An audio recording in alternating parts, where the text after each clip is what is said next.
Hello and welcome back to the channel. Guys, I think our playoff dream is finally over. Who would have thought?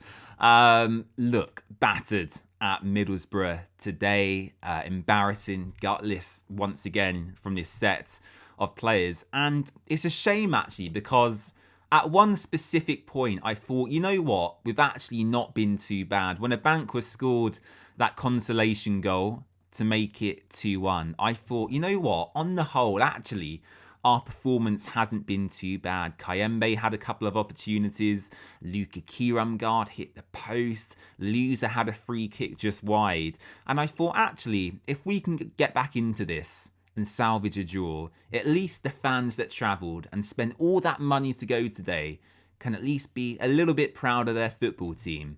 What did we do? Well, of course, we concede the third, we concede the fourth, we concede the fifth, and so on and so on and so on. That was a proper mauling today, my Middlesbrough. That was a side who are right up for it. They are a team, they are a collective, and we couldn't be further from that at Watford Football Club. The culture is terrible. It really, really is. And look, it starts with Gino Pozzo.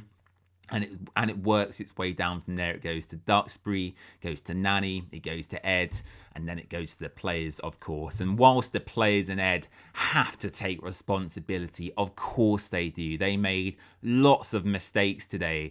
The buck falls with those that recruited them and those that hired the head coach. And I think that's where you have to keep directing your energy towards. I need to make that very, very clear. A credit to Borough today. I thought their fans and their players were excellent. They were doing the Poznan towards the end. That was caught on the Sky Sports cameras. And that was a huge fixture for them as well. They're competing still for the automatic promotion places, and if they drop points today, they would very much be out of that, and then in, of course, the race for the playoffs. So it was a huge win for them. They take it to the final day.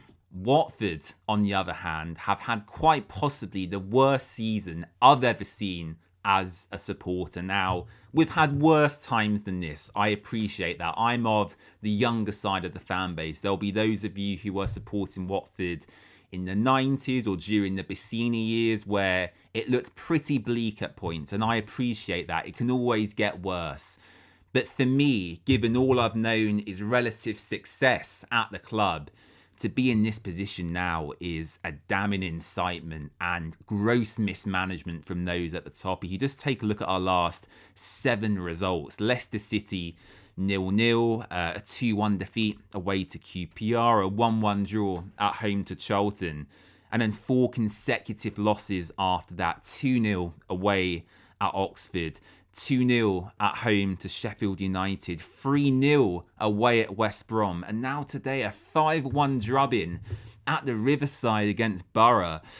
I don't see how Ed still survives this. He's certainly not going to be here much longer after the Coventry City defeat. I do feel sorry for him in a way. You can see actually within his personality that he wants the very best for the football club. He wants to succeed. Of course he does. He's a young, bright guy, and I'm sure he'll have a very, very good career in the coming years ahead. But he's not the right fit for Watford currently. I don't think he's a strong enough character to challenge those at the top now. And that's just an assumption from me. Maybe behind the scenes he is causing a ruckus and trying to change the way that things work. But what I see when I look at Ed is almost a rabbit in the headlights, and the same can be said for, you know, some of our players as well. When Iran Kunda, Mama, Doumbia come onto the pitch today, they didn't really have the desired impact we wanted, and that's the story of our season. We're so inconsistent. One week we'll put in 8, 9s out of 10s from the entire group, and the next week we'll drop to 3s and 4s for no apparent reason. I'm just really concerned now about, you know, the direction of our club, and I reiterate the same points week in, week out. I feel like I'm a parrot going crazy, just sitting here in front of you every single week saying the same things over and over and over again. But that's what needs to be done, okay? I think we all need to use our voices as fans now, your voice is the most powerful tool you have. I've said it before, if you want to renew your season ticket, fantastic. If you don't want to, that's absolutely fine as well. You're entitled to do whatever you want to as a protest to how we're ran currently. If you want to buy the new shirts next summer, absolutely go out and do that. If you don't want to buy the shirts, don't buy the shirts. Food and drink in the concourse, the same applies there. It's not for me as a Watford content creator to sit here and dictate to you as to how you should act as a fan. If you paid money to go to Middlesbrough today and wanted to applaud the players off the pitch, whilst I would question why you're doing that, you're entitled to, because you paid your money to go and support your team and watch them on the pitch. If you want to boo them, swear at them, and give them grief and aggro, you're absolutely entitled to do that. There's apparently a protest scheduled for Coventry City next week. I've seen details about it, and whilst I haven't promoted it across my socials for a variety of reasons, if you want to go to that, I would urge you to as well. For me, if a protest is to take place against the ownership, it would have to be planned well in advance. I would want to know the messaging behind it, what the end goal is of the protest,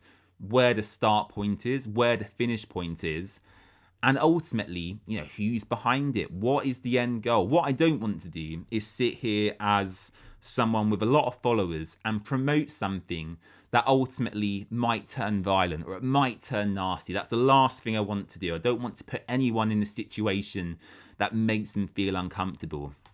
But if you want to go to this protest that's rumoured for next week, feel free to. I'm not going to stop you. I think as fans now, we have to step up and take a responsibility to be as vocal as possible towards those at the top of our football club. As I said, I think it's apparent that, Gino Pozzo isn't going to leave at the moment unless he receives a substantial offer or we get a miraculous promotion to the Premier League. He isn't going to leave his position as owner of our club. So what we can call for in a legal way is change, whether that's, as I said, staff members removed from their position, a restructuring of our football and operations.